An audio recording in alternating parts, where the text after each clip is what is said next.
John, come out to review movies. Are you ready? Can you dig it? I can dig it. Yeah, I rewatched that recently, and I forgot he doesn't have a very big part. The Can You Dig It guy, whatever his name is. So we watched recently Hellstrom, which is terrible, but it's on Hulu. It's a Marvel adaptation of Son of Satan comics. You'd never guess to watch it.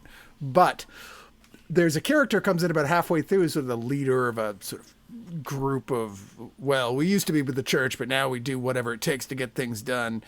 And I was like, why does that old lady look so familiar? And she was like the lead female in the Warriors. I was like, oh my God, I haven't seen her in anything in forever. Holy shit. Yeah. Yeah. Also, weirdly, my wife brought it up last night. I have no idea why, but she was like, you know what sucks? The director's cut of The Warriors. It sucks. And she went off on this whole rant about why did they add this thing where the transitions all turn into comic pages? Everyone's like, what is that? That doesn't even have a relation to this thing. Stop it now. And she's right. Sometimes director's cuts are decidedly not as good as the original theatrical cut. I always hold up Donnie Darko as my best example of like, wow, they really put their dick in the dirt with the changes to the director's cut there.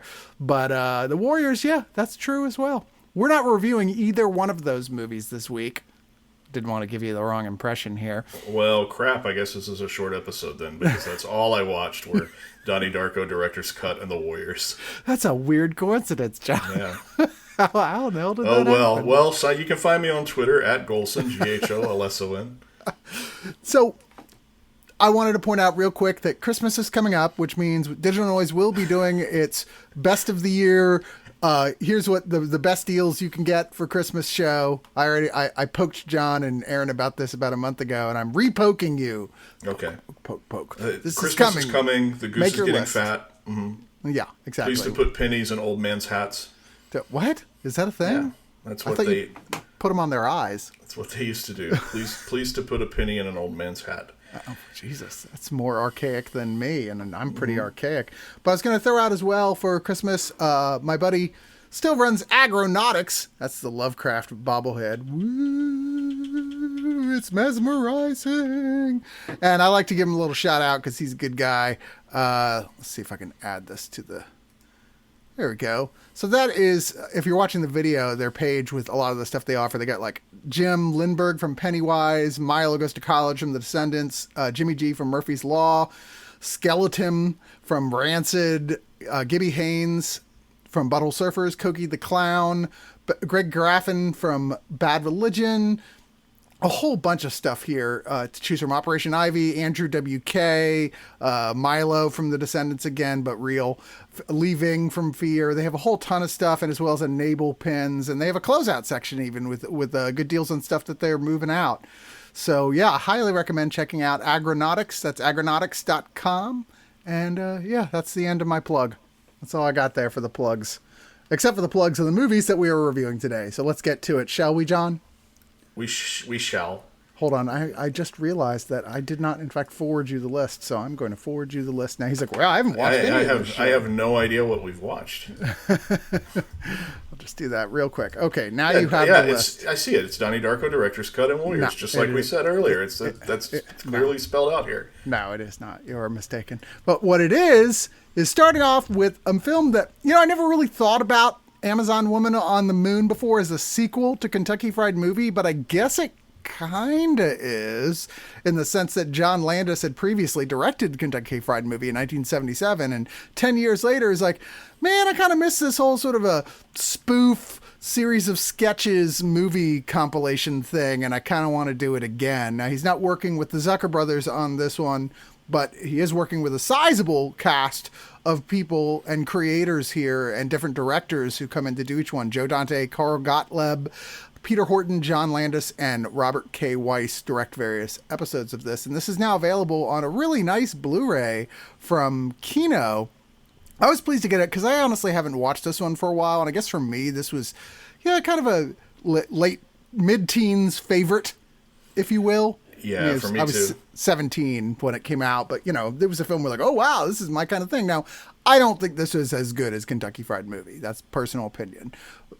But it is pretty damn funny. And there's a lot of really, oh my God, look who it is moments on here. Like Michelle Pfeiffer is in here. David Alan Grier, B.B. King, Joey Pantoliano, Rosanna Arquette, Steve Guttenberg, Henry Silva, who keeps popping up in stuff I'm watching lately. I'm watching for the show, the original Buck Rogers series. And he was like, oh yeah, one of the main bad guys in the movie. And then they recast him for the show. But William Marshall, Ed Begley Jr., and what I think is one of the funniest bits in the whole thing is the son of the Invisible Man, who's the formula did not make invisible, but drove him insane. So he thinks he's invisible and is walking around completely naked. And everyone in the town is like, Jesus, it's that guy again. Just pretend he's invisible. But yeah, I think it's a minor classic. I'd say it's like a cult classic. Yeah. Right? I was probably in the same boat. I'm a little bit younger than you, and I rented it when it came out at a sleepover, and it was so funny at that age. It was so funny at, like, for me, I must have been like 12 or 13, and it was just a sweet spot. And also kind of like illicit because it has a lot of nudity in it too. So I was just at that age where it's like, I'm seeing something that's like really, really illicit. I've seen it so many times over the years. The nude scene in question had Monique Gabrielle, who I was super into at this age because she was in Bachelor Party. She had like that one scene where she was the girl who they had set up for Tom Hanks as like, oh, she's perfect. And she just has basically one line in one nude scene. And then she's like the most perfect woman you've ever seen in your life at 17 years old. I was like, who is that? Yeah. And she has an extended nude sequence in this movie in a pretty funny bit.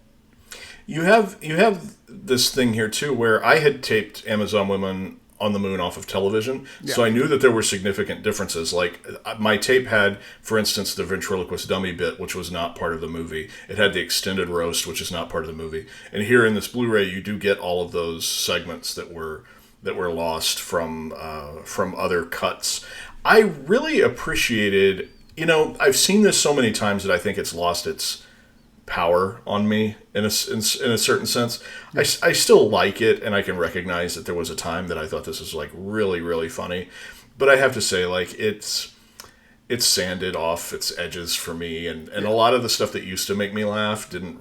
I'm just like, I'm watching it, but I'm not necessarily like laughing. I do think The Son of Invisible Man, which for some reason wasn't one of the funnier ones when I was a kid. But there were a couple that grew in my estimation. One of them was Bullshit or Not. Yes. It was somehow funnier now. And Son of Invisible Man was also funnier now. But I've also consumed more Universal Monster movies since Son of Invisible Man. It's weird. The Bullshit or Not is the one that I always remember the best from here because, it's what if the Loch Ness Monster was Jack the Ripper and with this ridiculous bit and Henry Silver just going, bullshit or not.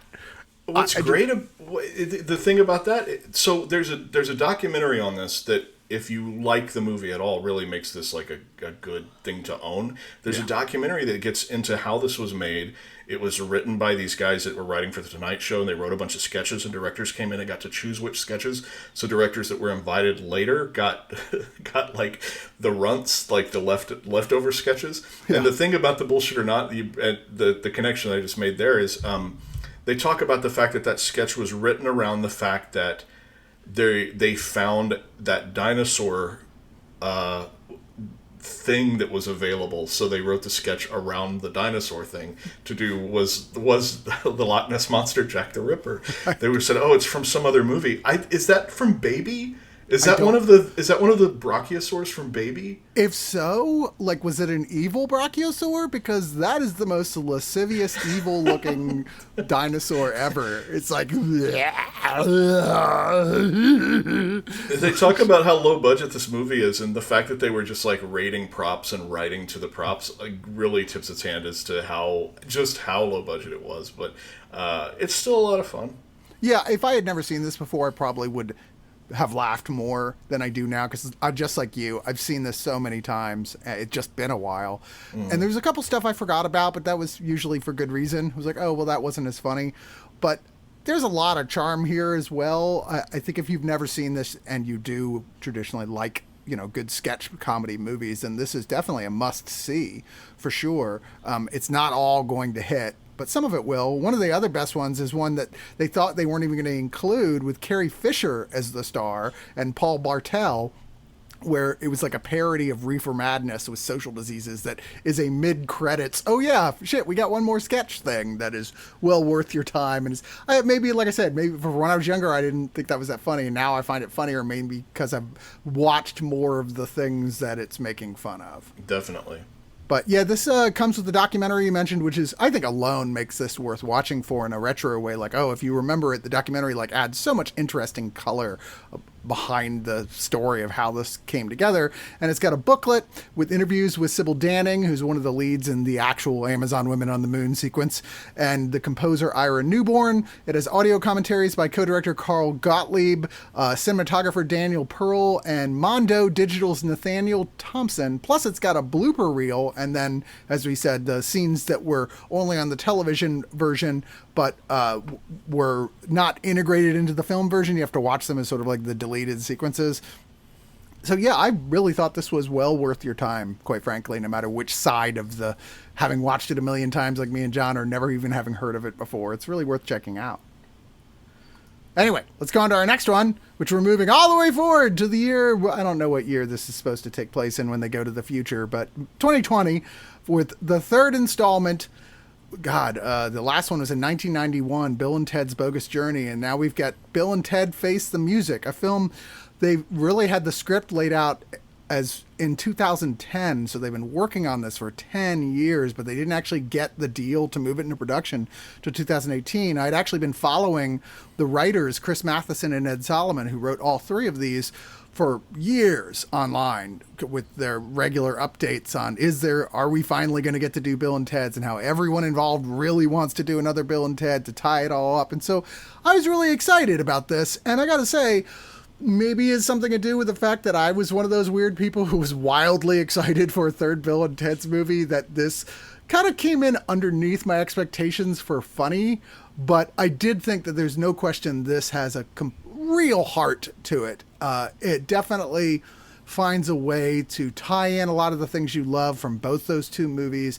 It really soars when Death comes back into the picture, played again by William Sadler, who was also the standout of the second film as well. And like I said, overall, I just didn't find this as funny, but I did find it thoroughly charming as Bill and Ted find themselves old and going, we never wrote the song, and being Christian Shaw, who plays George Carlin's character's Rufus, his daughter from the future, is like, what's going on, guys? You're kind of running out of time to write the song. It's going to bring all the world together. And they're like, I don't know. So they have to go on a quest to figure out how to do it. And they decide, as is the way of Bill and Ted, to be lazy and just go to the future in various points and try and contact themselves to figure out what the song is from them, just steal it from themselves. But the future version themselves are not very nice in the various iterations we see of them. And then as well, the story follows their daughters. Now, a lot of people bitch, but they were sons in the movie. They actually found a way to retrospectively explain this. But Samara Weaving and Bridget Lundy Payne come in playing their daughters, who are themselves musicians and have their own quest to fulfill in the film. But I'm really curious to know, John, what you actually thought of this one. I don't believe we've talked about this. I thought this was cute. I have a lot of like nitpicky stuff. I know, I think one of the things that 2020 has happened in 2020 is that I think people are really hungry for new entertainment. Mm-hmm. And so when things come along, it's like I feel like there's been a lot of things this year that have just completely blown everybody's socks off that are like fine. that are like, I think, what was the Palm Springs, like being one of those movies like back where people were just like losing their mind over Palm Springs, and it was like, it's cute. Like, yeah, that was me too. I was like, it's fine. I don't know why I have people going, it's the best movie of this year. I'm like, is it? Yeah, there's been a lot of that this year, and I think it's just because people are really looking for the positive, and it's good. I think approaching films, I would rather people approach films with, this is going to be really fun, than approaching them with a chip on their shoulder, even if that means they're going to overpraise something, which I found this mildly overpraised. I think one of the things is there was a lot of stuff about how great Samara Weaving and Bridget Lundy Payne are. They're both very good. I think the litmus test is, would I watch a movie that was just Thea and Billy? Would I watch Samara Weaving and Bridget Lundy Payne in their own Bill and Ted? And I don't know that I would. I don't know that I would be like super excited, because I don't think the movie gives them a lot of chance for real comedy. Mm-hmm. They kind of move the plot along, and they're both appealing actresses, but I don't think that they're necessarily given a lot to make you hungry for more of the daughters. Even though there's, and I've even heard at the time that the movie came out, people were talking about they were going to carry the franchise forward, and it's like, that's cool. I just wish this movie had, I wish this movie made me love them more, or invest more into them, or get more into them as characters. This is a lot of fun. The other like weird, goofy, nitpicky thing I have is how Keanu Reeves is dressed in this movie, like wardrobe wise. Just looks like he just rolled in, like. Like Bill looks costumed. He looks like what somebody his age who grew up as a metalhead might wear. Maybe he's a jeans and t-shirt guy. Ted looks like what Keanu Reeves wears. Like Ted looks literally like Keanu Reeves, and I get that it is Keanu Reeves, but it's there's a real disconnect when you watch. And I watch these like within this. I watch 1, 2, 3 like. Within the same week. I think I did them in days instead of back to back. And the Ted in this was visually a little jarring, because and I get everybody ages, but I couldn't make the character leap from how he dressed as he was younger to how he was dressed in this movie. I couldn't make I couldn't draw the line to like slacks and a button-up shirt. It was just like, really, Ted? Really? Because the movie doesn't make him like a sellout. He's supposed to be sort of the same dude. So I'm like, if you're the same dude, why are you just wearing Keanu Reeves' wardrobe? Like, it's a little odd. But no, this movie had a lot of highlights. I also really liked Anthony Carrigan from what's the Hitman show? Barry. Barry from Barry as this like Terminator robot that's chasing them through time, who ends up being one of the highlights of the movie. Yeah. I do like it that it does the thing that some movies do, where it kind of combines 1 and 2 into one movie for the third part. It takes we have to travel through time and find all the musicians. We have to find all of the historical figures from the first one, and then ties it into like the fantastical world hopping of the second one, and sort of smooshes them together into one movie. It was, except the weirdness of like, oh, our drummer is going to be some cave person. Okay. That was weird. Gug or something. I don't know. Yeah. It was an odd choice, I thought. I mean, like I said, it's fine. There's nothing I actively dislike about this at all. And it never seemed like it was going to happen. Like, no. That's the other thing, too, is like, I never would have guessed this would have happened. No, I thought this would get to a point where they'd be old enough, they'd go like, okay, it's just clearly not going to happen. We can imagine what it would have been like. But, yeah, I mean, it's fine. And it's a movie I'll go back and watch again, just like I watched the originals. I definitely prefer the first two. I mean, the second one is actually my favorite. Sorry, everyone, it is. I like between Station and Death. Man, so good. See, I'm a first movie guy, but yeah. I think this one, I don't know. I don't know if I would say this is my second favorite one. The first one's still my favorite one. Okay. I would probably put this equal to the second one to me. Okay. I did laugh out loud more in this one than I think I did in the second one, though. Okay. Fair enough. Well, there are some bonus features. It's not available on 4K. It's only available on Blu-ray. But there is the official Bill and Ted Face the Music panel at Comic-Con, which is about 43 minutes of an edited Zoom panel with like pretty much everybody on it. Which is at points funny. Kevin Smith is running it. Kevin Smith always is like, regardless of how I personally feel about the bulk of his movies, he is the consummate host and the perfect guy to host this sort of thing.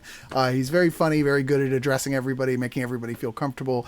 And yeah, it was worth watching. It's nothing that's going to blow your mind in it, but yeah, it was interesting. By the way, this is directed by the same guy who did Galaxy Quest, which I did not realize until I watched that. But there is also Be Excellent to... Well, there's a couple different EPKs in here that are just like... I mean, they look like EPKs. They've got the big thing on the screen. Bill and Ted, what Death's Crib is like. Stuff like that. You're like, all right, this clearly played somewhere as a marketing thing on YouTube or something, probably.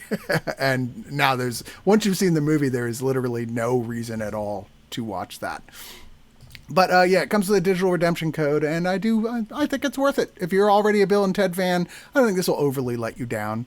Let's move on to something that I guarantee is almost certainly not on y'all's radars, which is Bloody Nose and Empty Pockets. This is a odd little experiment of a film that weirdly there was some criticism from indie circles of this because it's filmed completely like a documentary. And in some ways it is a documentary, but it's also not. This guy took this bar in Vegas called Roaring Twenties, or at least it was called that for the movie. These filmmaker brothers, Bill and Turner Ross. And they got barflies from other bars around the country. Apparently several are from Louisiana. And then mixed into that, there's a few actual actors. Although those guys too are apparently also barflies in their own way, and basically just filmed them talking and hanging out, but then would throw them suggestions. Would be like, okay, and now this happens. Okay, this is a thing y'all should talk about. And it's all taking place on the eve of Trump's election in 2016, which weirdly barely comes into it at all. But it is set in the fictional story on the eve of the bar closing. It's final night, which they're just going to stay open all night for, which you can do if you're a bar in Las Vegas, which is probably why they set it in Las Vegas. But this is a very cinema verite type of film, despite obviously there being lots of illusion into the thing. It doesn't really have a plot. It has characterization up the wazoo for all these. I mean, I was watching it with my wife and I was like, this isn't really a movie so much as it is a dive bar simulation, which can be fun in its own rights. But we were both mesmerized by it. I couldn't tear my eyes away from it, especially from the guy who they actually got as kind of the primary actor here. This one guy who is sort of the bar custodian. He's basically a longtime regular who sleeps in the bar. They let sleep in the bar. And then he just kind of wakes up and does whatever needs to be done and drinks whiskey. That guy was great. So how much did you know about this movie going in? Very little. I thought it was a straight documentary. Okay. So I did as well, and I'm watching it, and it's fine. I was kind of going, I don't know that there's a story here. Like I get that the filmmakers thought that, oh, we'll go to this dive bar and film people all night on the night of this bar's closing, and that it'll sort of be like slice of life, and we'll kind of find the story in the editing. And I'm watching it going like, that's obviously like it's a fine idea for a doc. I don't know if they captured it. These are my thoughts as I'm watching it. Like, I just don't know if they. I don't know if they really nailed what they were setting out to do. And then something, I can't remember what it was. I wanted to look up something, and I think I wanted to look up the name of somebody involved with it. So I looked it up on IMDb. Suddenly, this is an hour into the movie. Suddenly, my lens for the movie changes completely. Most of the people in the movie are actors. It was actually shot in New Orleans. They shot exteriors in Vegas, and they had a place in New Orleans, and most of the people in the cast are New Orleans actors. It's funny. I am mutual friends with probably 5 or 6 different people that are in the cast. We have social network connections through my stuff at the theater here. And one of those people is actor Michael Martin, who is an actor, an acclaimed stage actor in New Orleans, also doesn't drink. Okay, I thought he was actually a barfly. No, he's a well-known New Orleans stage actor, and he does not touch alcohol. And I was like, holy crap. Because you could not have convinced me that this wasn't... Because the whole time I'm watching, I'm like, yeah, every bar has that guy. Mm-hmm. Like, every bar has that guy who's every too smart for his own good. Yeah. You know, and there's... It's like... And then at that point, like, the movie really became like I was watching a magic trick. Mm-hmm. It really became like I was like, I can't believe how authentic this feels, knowing that this is basically a big, gigantic improv exercise. They took these people and they put them in this place and they filmed for 18 hours. and caught it all and got this great improvisational exercise that feels 110% authentic. I think the only thing that might not is when the kids run back into the bar, where the bartender's son runs back into the bar, is the only thing that I thought felt even mildly cinematic. Yeah, agreed. Everything else felt like it was fly on the wall. Yeah, no, completely. There's always these movies. I felt this way about Florida Project, where the woman who played the mom in Florida Project, when it came times to award season, like, she was so freaking good. And during award season where people are talking about best performances, her name was not in the mix at all. And there are these times where I think people do, especially for unknowns, if they show up in a movie and they do such a phenomenal job that you're convinced that's just who they are, it keeps them away from discussion about their actual acting and performances. Yeah. Because you just go, oh, they're not acting, that's just who that person is. And I really hope, it's a small movie, but there's a big part of me that hopes people notice Michael Martin's performance in this.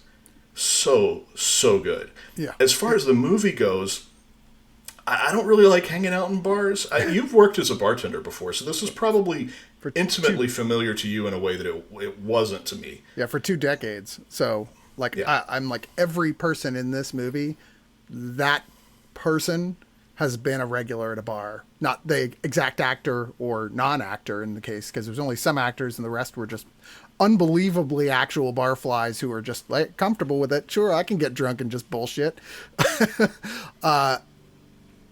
I knew all these people. I was like so familiar with it, and I haven't bartended in a long time, but it really did bring it all back.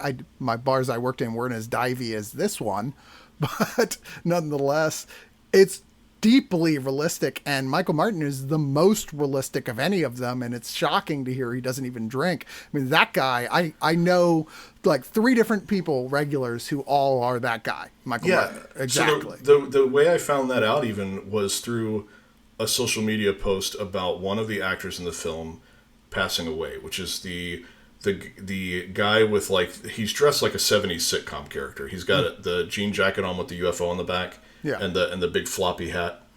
That guy was a local musician, and he had worked out the scene with Michael Martin where they're on the couch together, because Martin had this idea that he wanted to execute, but he was afraid of.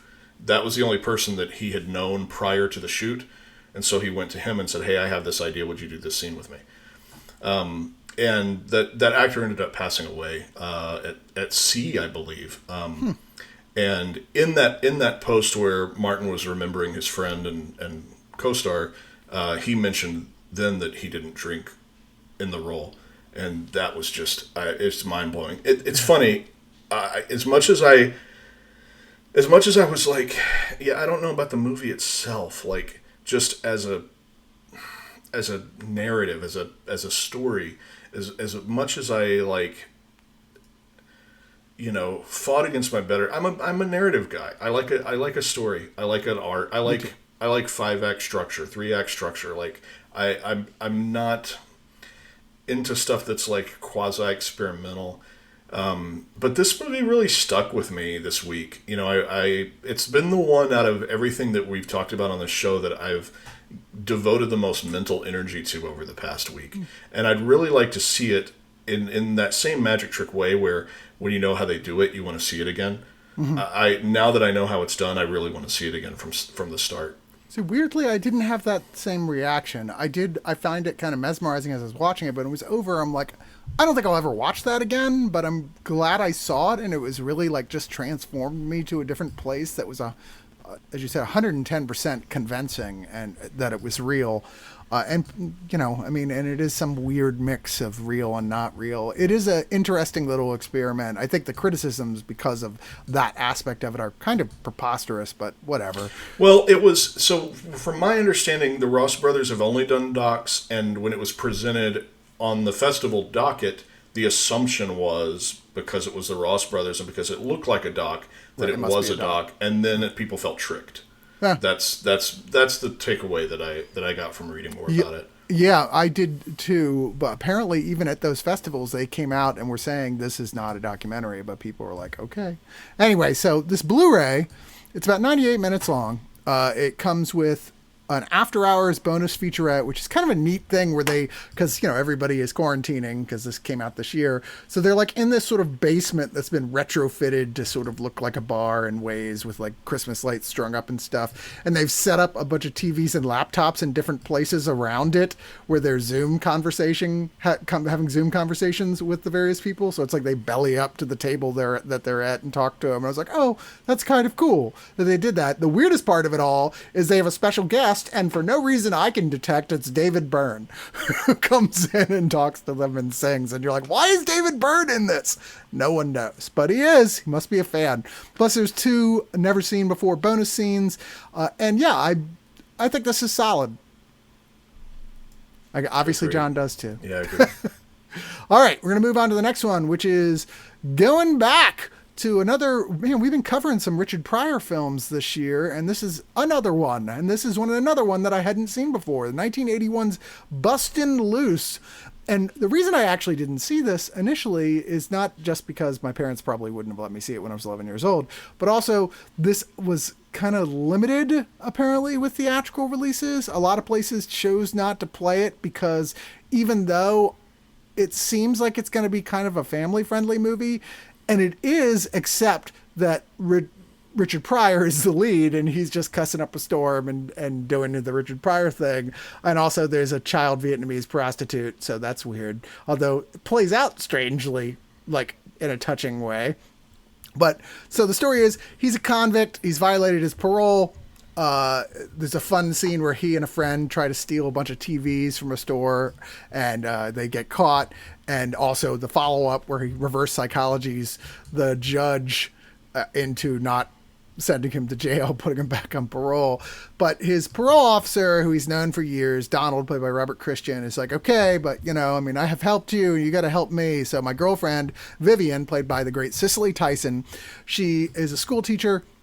Her school was closed down because of budget cuts, and the kids have to be relocated and taken to her aunt's farm in rural Washington, where she's going to sort of have an impromptu new school.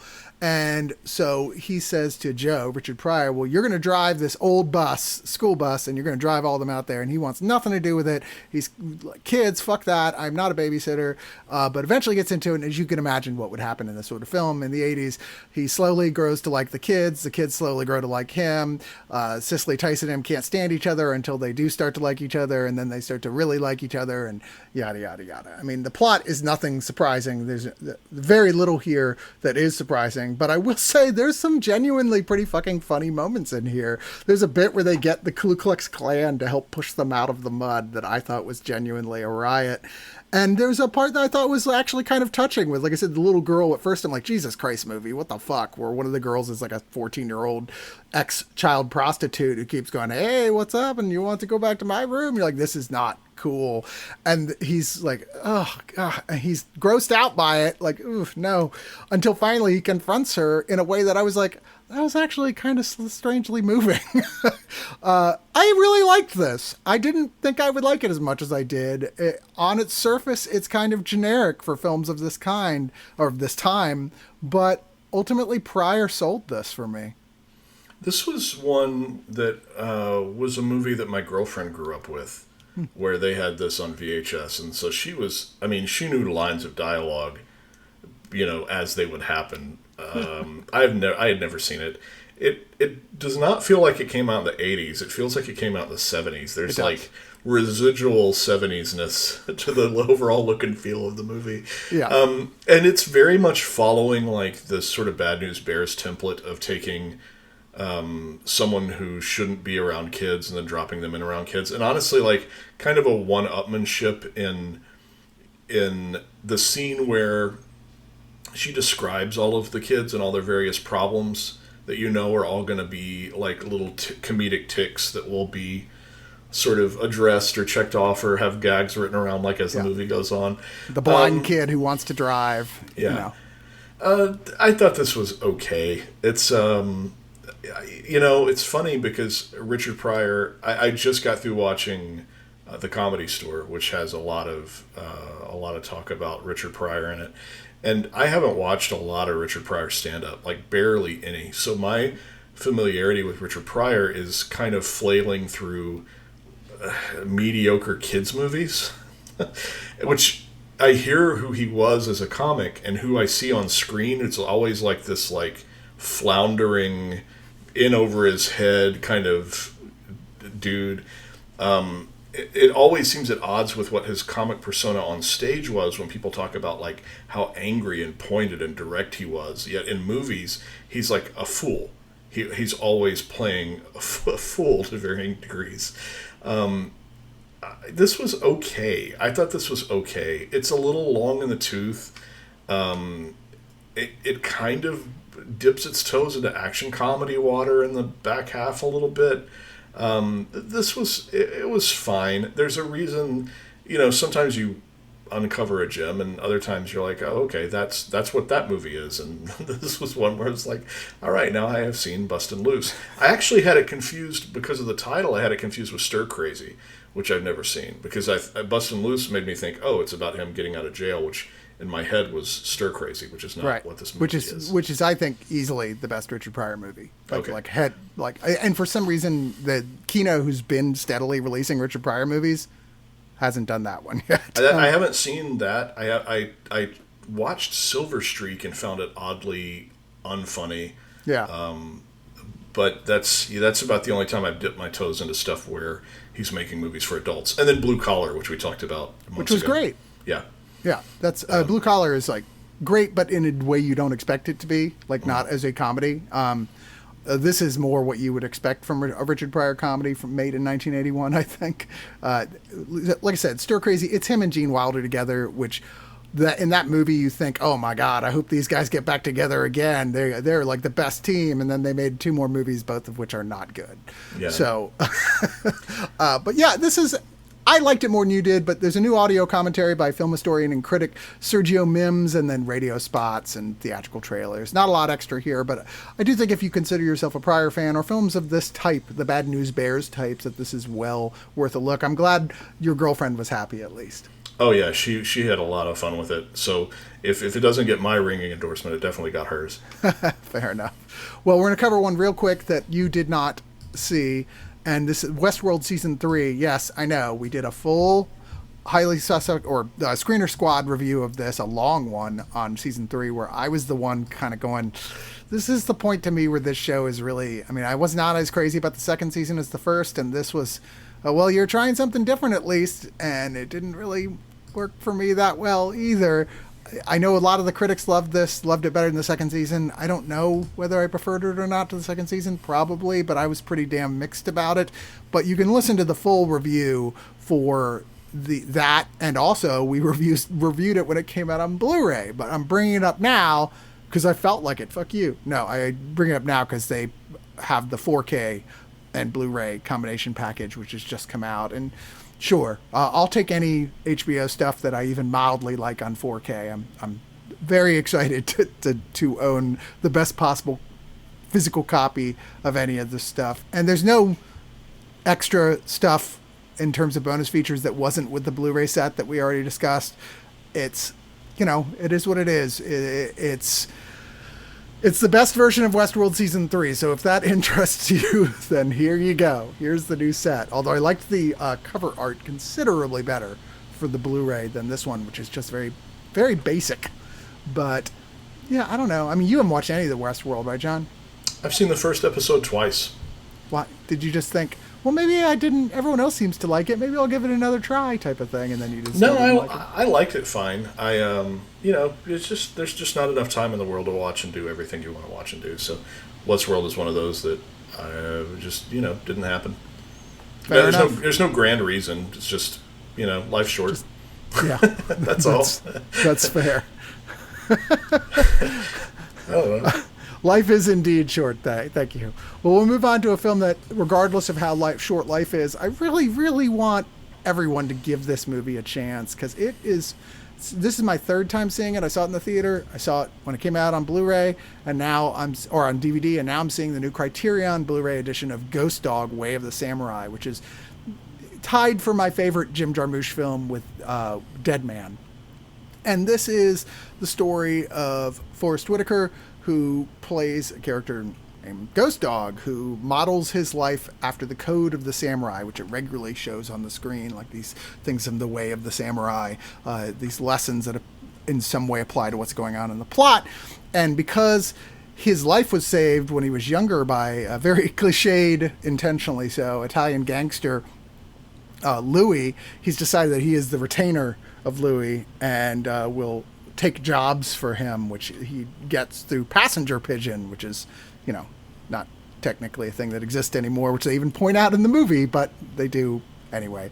So he's really good at his job, and other than the fact he goes and kills people, he seems to be a pretty nice guy. He's friends with a local ice cream salesman who speaks nothing but French, and he doesn't speak any French, and the guy doesn't speak any English, so they have this running joke where the guy will say something in French, and he has no idea what he's saying, but then it'll come to him the same thought, and he'll say it out loud, like right what the guy just said, and you're like, okay, that's kind of a funny gimmick. And he also has a friendship with a young girl in the neighborhood who he sort of is passing on books to.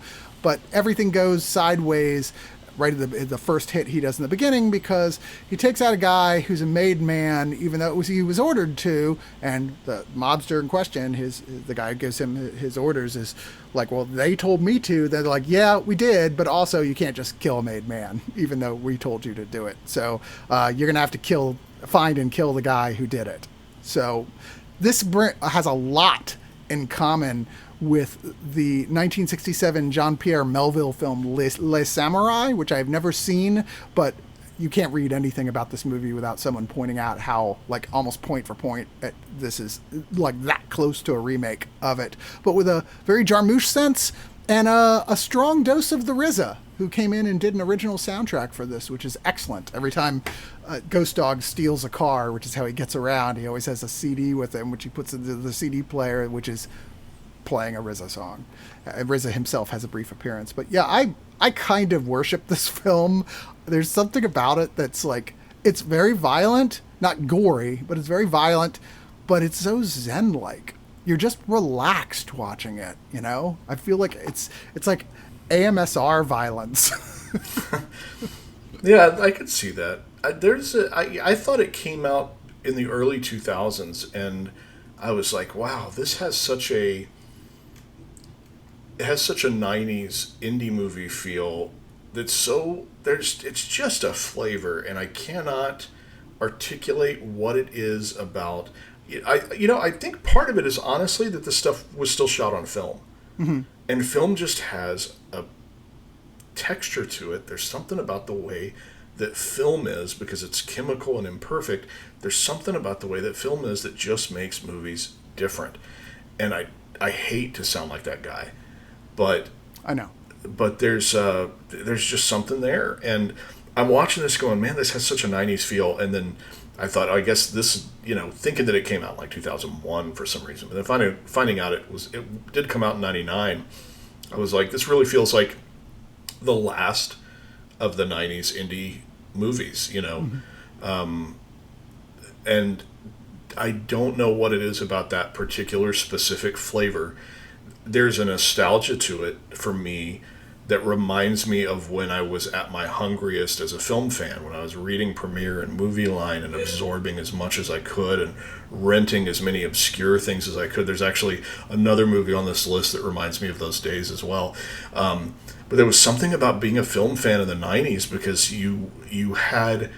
The indie world was really cracked open. Like, in the 80s, I feel like there were indie movies, but if you didn't have an art house theater nearby, then you were just screwed when it came to indie movies, unless you were catching it on cable.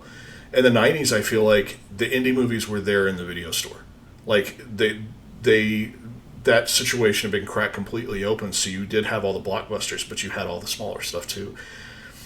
And I get weirdly wistful for the era of these little movies, and Ghost Dog was one of those that I hadn't seen, and I didn't know it was going to be that way. I mean, I guess I should have guessed with it being Jim Jarmusch, but I really enjoyed this. It grew on me as it progressed. I wasn't quite sure what to make of it at the start, and then its little idiosyncrasies, like the gangsters watch cartoons.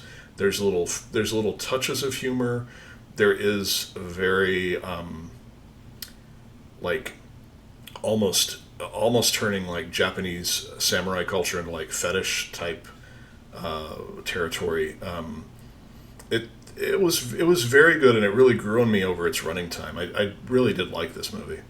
Yeah, me too. I'm still to this day hoping that much like Kill Bill 3 or that we're like get a sequel all these years later with the little girl from it now having grown up and adapted into the way of the samurai herself. I remember hearing that years ago that they were going to do a second Ghost Dog. I don't know if he's still entertaining the idea of it. I remember hearing that like years and years ago that he was rolling around the idea of a follow up to Ghost Dog. Dude, if Jarmusch was certain that's what he wanted to do and had like all the ideas, I'd be all behind it. But I certainly wouldn't want to see some other hacks version of it. I found out. Here's a piece of interesting trivia. I didn't dive into the special features in this Criterion. Typically, I do, but I didn't on this particular one. But I did find out. So there's like a younger version of Forrest Whitaker that appears in flashbacks that you see the attack, and I'm like, man, I don't know who they cast, but that dude looks just like Forrest Whitaker.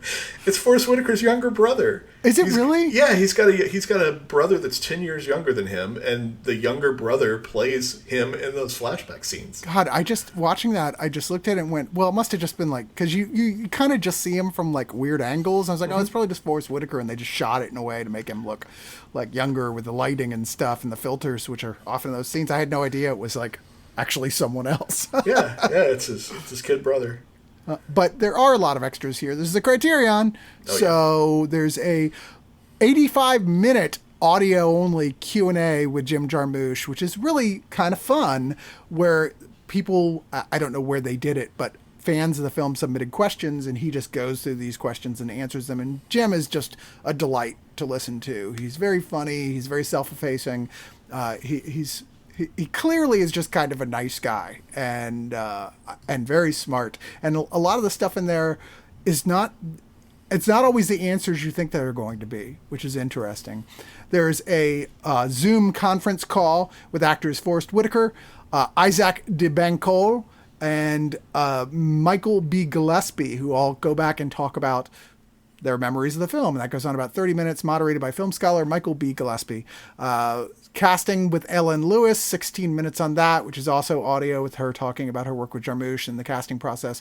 The Shifu Shi Yan Ming, this guy is the founder of the USA Shaolin Temple, who was a person who came in and helped with the martial arts sequences of the film and the samurai work. And so they talked to him in his dojo, and that's kind of interesting. There's some archival interviews with Jim Jarmusch, Forrest Whitaker, and the RZA. There's The Odyssey, a journey into the life of the samurai, which is more interviews with them. Those are 16 minutes and 22 minutes apiece. There's Flying Birds, the music of Ghost Dog, which is an interview with RZA and how he picked the music and designed the music. There's some deleted scenes and outtakes that are not really essential, but they're there. There's the isolated score, and there's an illustrated booklet as well. And what was really cool is that it comes with a little miniature book as well that's all the stuff from The Way of the Samurai, the Book of the Samurai from the movie, in like a little sort of fold open book thing. And I was like, oh, that's such a neat little bonus thing to have. I'm so excited that exists. But yeah, I loved this, and I thought it was a really great package that Criterion put together for it.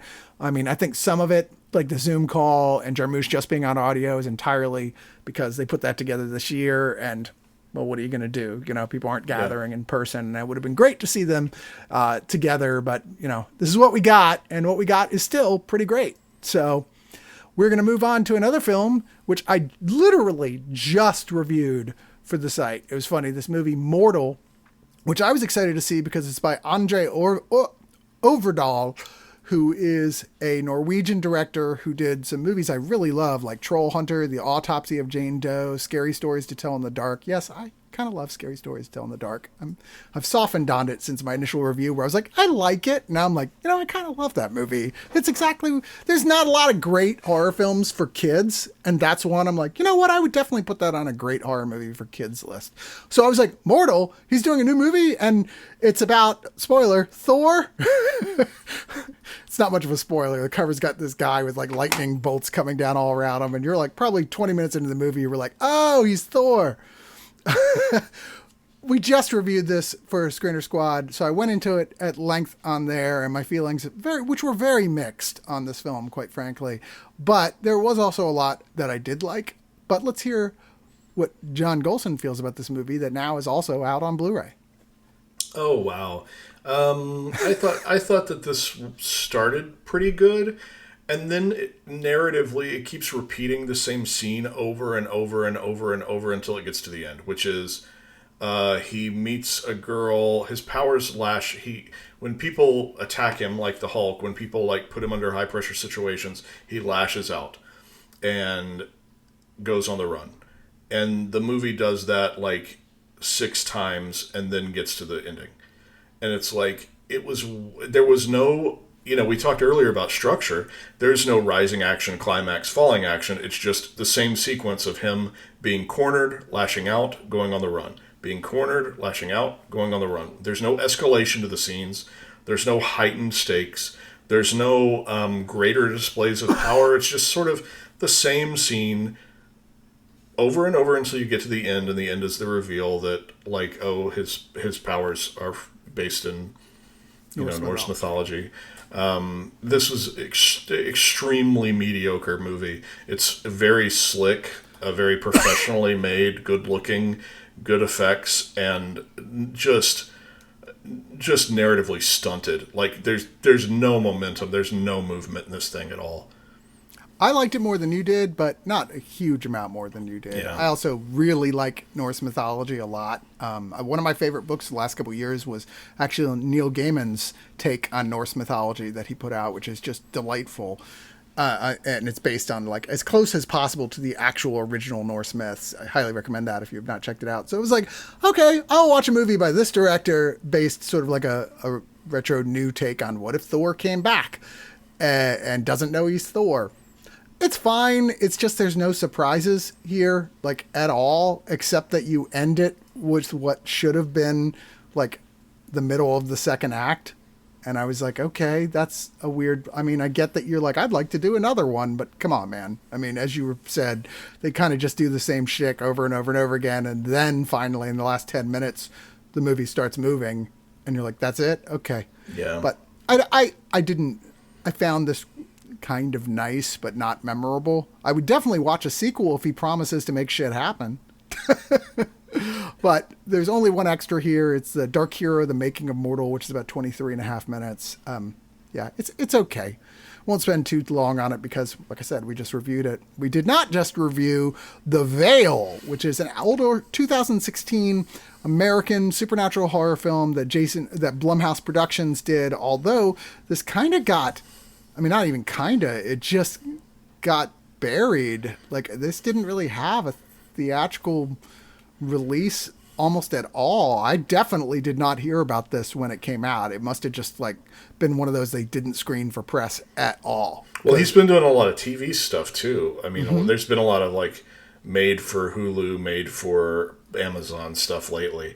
This didn't even fall between the cracks of that. Like, I don't think it got theatrical, and it didn't get released as part of those deals either. Yeah. I was told that this was one of those movies, which happens with horror sometimes, where it did actually have like a week it was in theaters, wow. But they did no marketing for it. They did not send it or notify press about it. It was just like, it just got dumped. And I thought that was weird because this isn't a great horror film by any stretch of the imagination, but it's also nowhere near the worst thing I've seen from Blumhouse Productions. It's probably almost a little under mid-range for Blumhouse for me, and also made me go, hey, yeah, where the hell has Jessica Alba been all this time?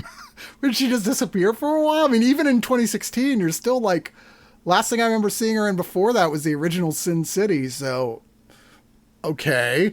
But the story surrounds around a cult 25 years after said cult, Heaven's Veil, this documentary filmmaker, which is Jessica Alba playing Maggie Price, has got her whole team with her, and Lily Rabe was the one survivor as a child of this thing, and she's agreed after much talking to go back to the land in which they had all their places, which has been closed off for a long time, and look for footage from this mass suicide of the cult that has never actually been found.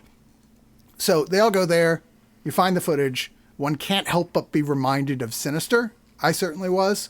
There's a lot of sequel. Okay, now let's watch this film. Oh, that has added to what we know about this and the plot and what's happening. I mean, there's a delightful appearance by Thomas Jane as the cult leader, which I actually think he is the high point of this whole film, as the charismatic cult leader of this group. But it's weird to me to tell a story, even if it is a horror movie, where it's like this cult that had this extreme behavior, and then to be like, yeah, well, it turns out they were right the whole time. It's like, no, that's not a good message to send out. Don't send that message. That's not something you want people to be thinking about. Like, hey, maybe that guy who came to my door with those pamphlets about that weird little commune out in the hills from here that wear all those white robes, maybe there's something to that after all. There is not, and you should not acknowledge that in any way. But I mean, this is fine. It's a lot of jump scares. It's very Blumhouse. It doesn't, parts of it work, parts of it don't. And at the end, I wasn't mad I saw it or anything, but it's something I will have completely forgotten about by this time next year for sure. I think this director was discovered by Steven Spielberg.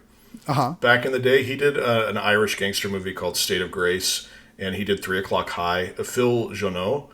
And back in the day, he did a short film that got the attention of Steven Spielberg, who got him to direct episodes of Amazing Stories. So for a little while, this director was one of Spielberg's, like, protégés. Hey, I didn't like this. Shocker. This is basically the Guyana tragedy with, like, but, like... What if Jim Jones was right? Yeah, and the names are replaced and stuff. It was... my deal is if they fictionalize it, but then they keep everything, which is weird because it's sort of like making a movie about a cannibal and you're calling him like Jeffrey Dahmer. It's sort of like, okay, like you could have just come up with like a completely different, like a completely different cult, a completely different method of committing mass suicide, a different vibe. But it's very much like, oh, we want to do the Jim Jones story as a traditional horror film.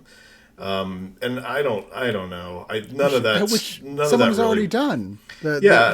A.J. Bowen was in one. The Sacrament. Yeah, The Sacrament. Yeah, and then that they changed the names and everything, and still keep it very, very close to Guyana. This was yeah, I didn't enjoy this. This was very it was difficult to stay interested. I didn't like Thomas Jane in it. I thought he was... Everybody in it is giving... I will say this. Everybody in it is really like... And I mean everybody. Like, I think that everybody thought that they were making something better than what the final product ended up being. And sometimes with horror movies, people are just making product. This, I really feel like... I do think Thomas Jane was going like, I'm going to bring my A game to this. But I don't think that worked for me, and it doesn't work as a whole. I just thought this was kind of boring. And when it was getting more into the horror stuff, like none of that stuff really like got my blood pumping. And there's also like twists or revelations of the movie that the movie presents like ta-da moments where I just kind of went, yeah, that's what I assumed. Like I kind of thought that the whole time. No, this was not a favorite. You can do worse. There is certainly worse out there. Yes. But I just thought this was Dullsville. I wasn't really bored by it so much as like wishing it was better, because there's elements of it that I really like. I actually liked the kind of final twist, like, oh, what actually happened on Suicide Day. I was like, okay, I can't say I didn't suspect that was where it was going, but like, I think that was, it's like the script for this in terms of the story is so much better than any of the execution for it is. Mm-hmm. A lot of it is that, I don't know, maybe this director just doesn't know how to make a horror film. He worked with Thomas Jane before on the much lauded The Punisher Dirty Laundry short film in 2012. But most of it, looking back at the rest of his career, he doesn't have another horror film. I mean, my favorite thing on his list is 3 O'Clock High back in 1987. Yeah. But, you know, it's a guy's like, oh shit, anybody can make a horror film. It feels like somebody who approached that like this, and this could have been good, and instead it was just kind of mediocre. There's only an audio commentary here with the director who, sure enough, talks shit about his own film, describing it as like, yeah, it's just a formula horror film, you know, I'm just doing what you're supposed to do with these things and working for a paycheck. Like, come on, dude. Seriously, don't go. Well, it shows. Yeah, it does show. We'll move on to what many people who like Hong Kong cinema consider to be an all-time classic in horror, which is finally getting a decent Blu-ray release from Unearthed Films, which has steadily been putting out more of the 80s and 90s Hong Kong stuff that sadly has been getting absolutely no attention whatsoever with New Generation Video. And that is The Untold Story. All right, so there's this whole category of Chinese film that's called Category 3, and that's their NC-17. It's like R but harder, because basically when someone there is like, oh, we got looks like they gave us a Category 3 rating, it's like, well, fuck it, we might as well show everything then. I mean, to a point, they can't show like penetration pornography, but other than that, pretty much nothing is off the table. And The Untold Story is based very loosely on a really distressing crime called the 8 Immortals Restaurant Murders, where this guy went into a restaurant, closed the door, and murdered all 10 members of the family who worked and lived there, including a bunch of little children, and cut them into pieces. Very disturbing story. This takes genre actor Anthony Wong, and really just kind of a legend of Hong Kong cinema. He's been in so many good Hong Kong movies and a lot of Category 3 films, and casts him as this character who's sort of a nerd-ish type guy, but one with a severe anger problem and is definitely deeply disturbed, who does in fact these murders. But the twist for the point of the movie, which many people, it literally turned into an urban legend, was that he was cooking their meat of people he would kill, and he started running the restaurant himself and killing more people. He would cook their meat into pork buns for people, and was doing quite a thriving business from that. People were like, man, this guy's pork buns kick ass. As well, there's a side story about the cops who are following him, which is played completely for slapstick, but was kind of a criticism of at the time for the Hong Kong police and how ineffectual that they were. There's a lot of stuff here with the comedy that you kind of have to be aware of the context politically of the time in Hong Kong for to go, why is this happening? But I still kind of laughed at it. For some reason, the police captain shows up every day with a new hooker who's gorgeous, and all the other cops, except for the one female cop, are like, woo, yada, yada, woo, check her out. The one female cop's like, why don't you like me like that? It's a dumb side story. It's occasionally lightly amusing, but Anthony Wong is fantastic in this. This is gory as fuck. Super ridiculously gory, and it is pretty disturbing. I've seen stuff that's much worse, but when this came out in when did it come out? 1993. It was kind of like, holy shit. And I gotta say, I really recommend this. It's very unpleasant little piece of filth, sadistic, depraved, unfortunately, content warnings for rape and yeah. Cannibalism and other things. The whole thing is so cartoony, though, that it's really difficult to get offended. Yeah. So it is highly unpleasant, but not unwatchable because of how it's just a little bit Looney Tunes. Like, it's just a little goofy that moves it out of the realm of sickening into something that's you it's almost like you can't get too mad at it because it's a little cartoony, right? It's kind of the same way the Evil Dead movies are, where they're like, okay, this is so kind of absurdly over the top and filmed in a sort of fast-moving, crazy sort of way, and the lead actor is so like bug-eyed and crazy looking that it's hard to make it seem real. Yeah, I thought that this was like diverting.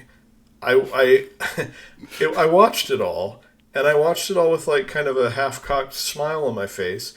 This was the other movie in the stack that reminded me of being a film fan in the 90s, when you just like devour all this like international movies as well, like these crazy, like, you know, just trying to find like the most gory or like the most obscure, and you're just digging, and that's really, you know, my tastes have changed. And me at age 19, or well, this movie came out when I was 17, so let's say 17, 18, I probably would have owned this on VHS. Yeah. Now my tastes have changed to the point where I'm just like, I don't need to see this again. Like I'm fine. But there was that, you know, we've had a couple movies on here. Maybe it's 2020 that's making me nostalgic. We've had a couple movies, maybe I'm a midlife crisis. We've had a couple movies on here that have been like windows into the film fan that I used to be. Over the last couple times I've been on Digital Noise. We had Mallrats last time. Untold Story was kind of that way. Even though I hadn't seen it before, it was very much like, this is exactly the kind of movie like I would have special ordered through some phone number in the back of a magazine back when I was a young, hungry film fan. Yeah.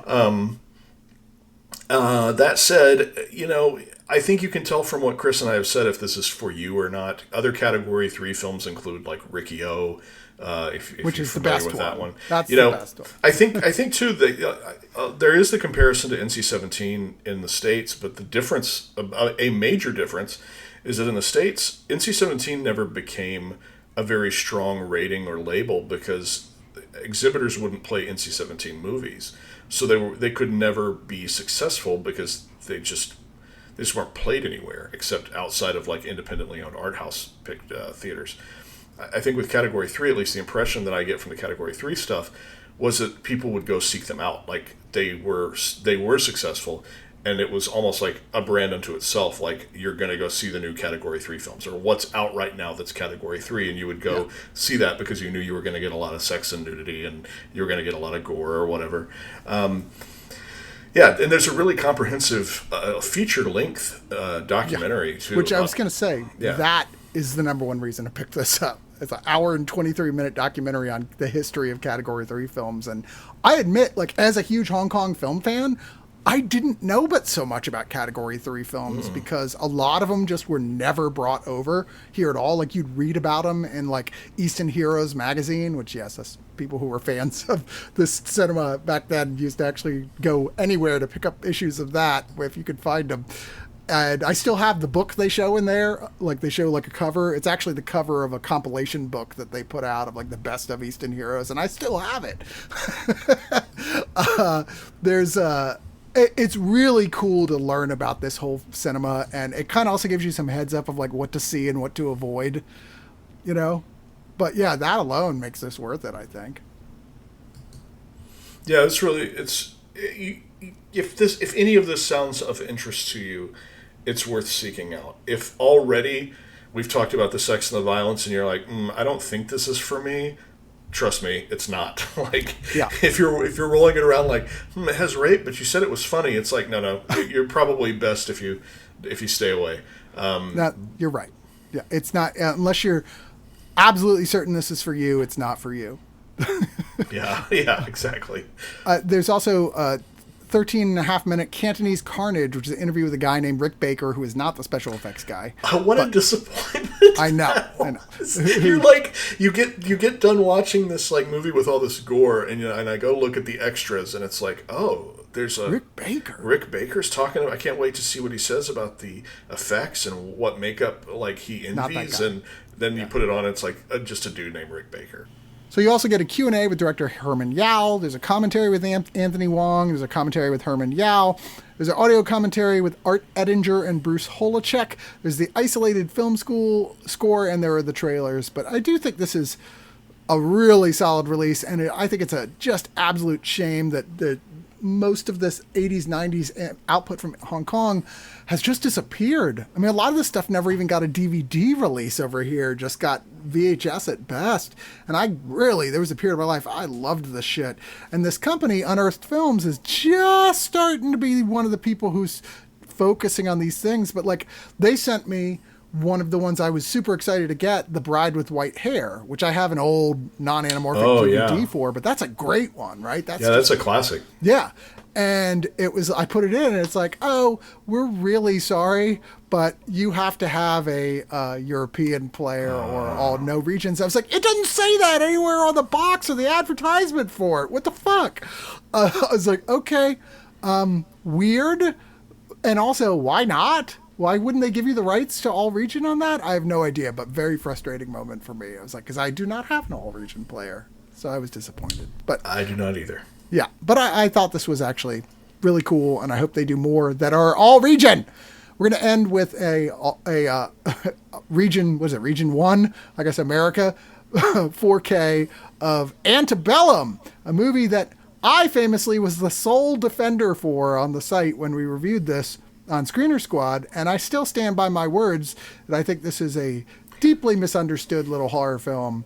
I was happy as hell when I actually had one of the few nights out that Martin Thomas and I from Double Toasted, we got together and we're just kind of catching up on movies. And he told me, yeah, it's the same way with me. I was the only one who really liked this movie a lot, and everybody else on the review just hated it with a passion. So I actually have no idea what you're going to feel. I think that statistically the odds are you're not going to have liked Antebellum either. But for me, this very influenced in terms of the structure and message in horror by Get Out, but with a totally different tone, really worked for me. I can see why it didn't work for a lot of people, though. So who reviewed it when you reviewed it in your group? I don't remember off the top of my head. I'm sorry to fellow reviewers. I don't remember who you were. Was there a reviewer of color? Do you at least remember that? Yes, there was. Okay. Yes. And she did not like it either. Okay. I was just curious. And I actually spent some time today reading reviews by black critics. Me too.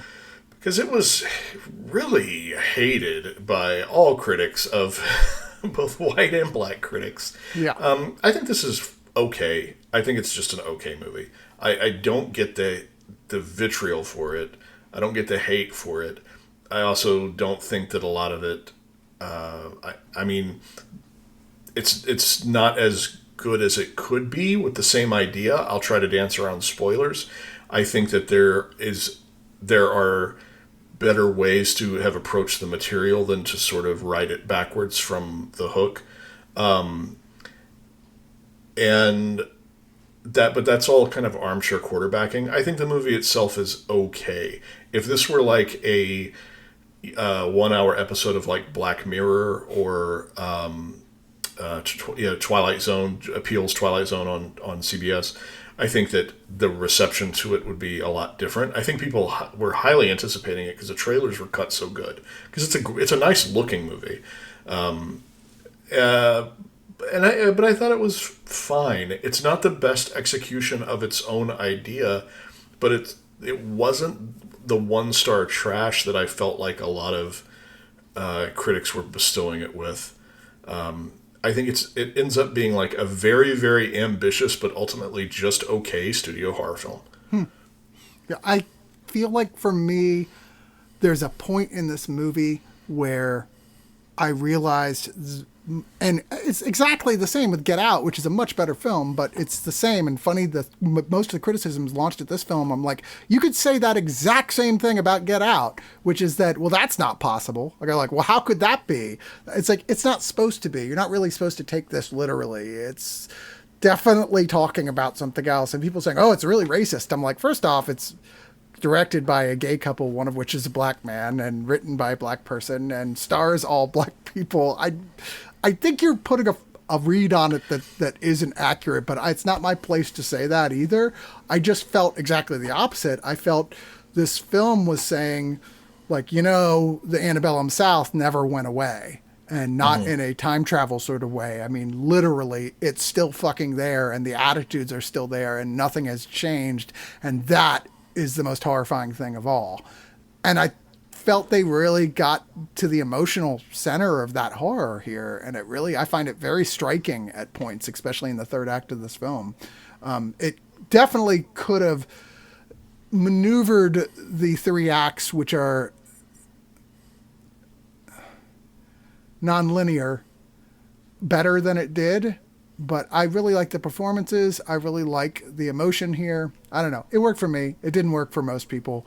There's always going to be those films, but I want to say I feel like this is a film that time will be kinder to, but possibly so. I think away from an immediate cultural conversation might help. I think away from immediate comparison to what Peele is creating might help. yeah.